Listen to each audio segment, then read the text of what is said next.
ટીવી9 પર આપનું સ્વાગત છે। હું છું હાર્દિક મોદી। શરૂઆત કરીશું ટોપ 9 સમાચારોની। સૌથી પહેલા વાત કરીશું વરસાદના ટોપ 9 સમાચારોની।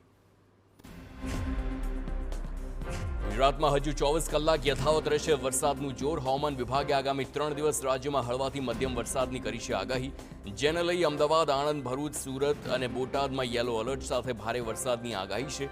સાથે જ 5 દિવસ માછીમારોને દરિયો ન ખેડવાની સૂચના આપવામાં આવી છે। 5 દિવસ બાદ લોકોને કમોસમી વરસાદથી રાહત મળી શકે છે।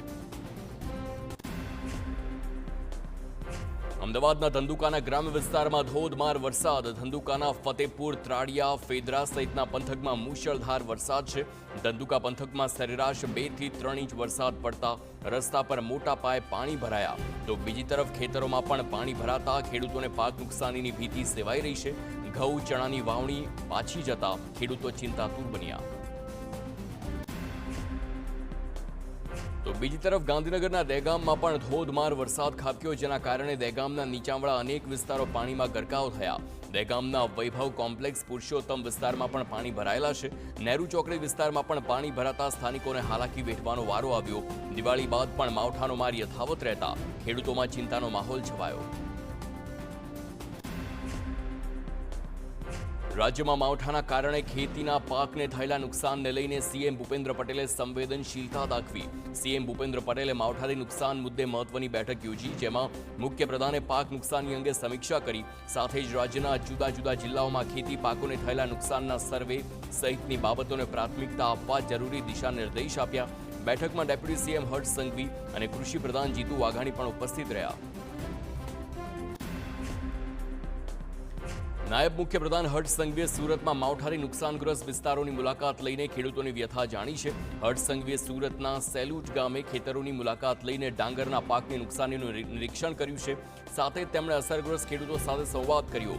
હર્ષ સંઘવીએ જણાવ્યું કે ખેડૂતોનું દુઃખ અમારું દુઃખ છે, ખેડૂતો અમારા ભાઈ છે। સરકાર દ્વારા ખેડૂતોના સાથ, સહયોગ અને હિતમાં નિર્ણય લેવાશે।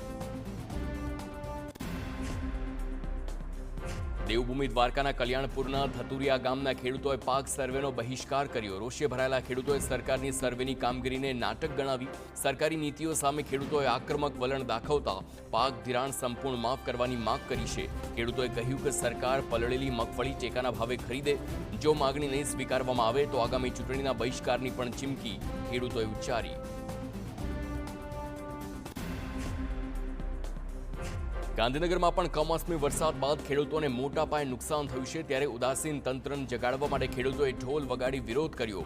ખેડૂતો ઢોલ વગાડતા વગાડતા કલેક્ટર કચેરીએ પહોંચ્યા અને તેમને આવેદનપત્ર પાઠવ્યું છે। ખેડૂતોએ કલેક્ટરને સર્વે કરી તાત્કાલિક સહાય ચૂકવવા રજૂઆત કરી છે। માવઠાના કારણે ડાંગર, મગફળી, કપાસ, અડદને નુકસાન થયું છે। ત્યારે જો નુકસાની સામે ઝડપી સહાય નહીં ચૂકવાય તો ઉગ્ર આંદોલનની ચીમકી ખેડૂતોએ ઉચ્ચારી છે। બનાસકાંઠામાં પણ પાક નુકસાની મુદ્દે ખેડૂતોનો અનોખો વિરોધ સામે આવ્યો। ધાનેરાના દેઢા ગામના ખેડૂતોએ ખેતરમાં હવન કરી પ્રાર્થના કરી। ખેડૂતોએ ખેતરમાં ઢોલ વગાડી સરકાર સમક્ષ સહાય આપવાની માંગ કરી છે। દેઢા ગામમાં 1800 વીઘા જમીનમાં પાકને મોટું નુકસાન થયું, તો સતત કમોસમી વરસાદથી મગફળીનો પાક નિષ્ફળ ગયો।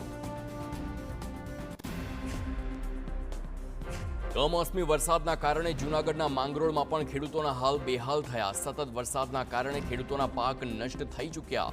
પાકમાંથી 1 રૂપિયો પણ મળી શકે તેવી આશા તેઓને રહી નથી। ત્યારે ખેડૂતો દ્વારા માનખેતરા ગામે સર્વેનો વિરોધ કરવામાં આવ્યો। રામધૂન બોલાવી ખેડૂતોએ વિરોધ નોંધાવ્યો છે। સાથે જ નુકસાનીનું 100% વળતર ચૂકવવાની પણ માંગ કરી છે।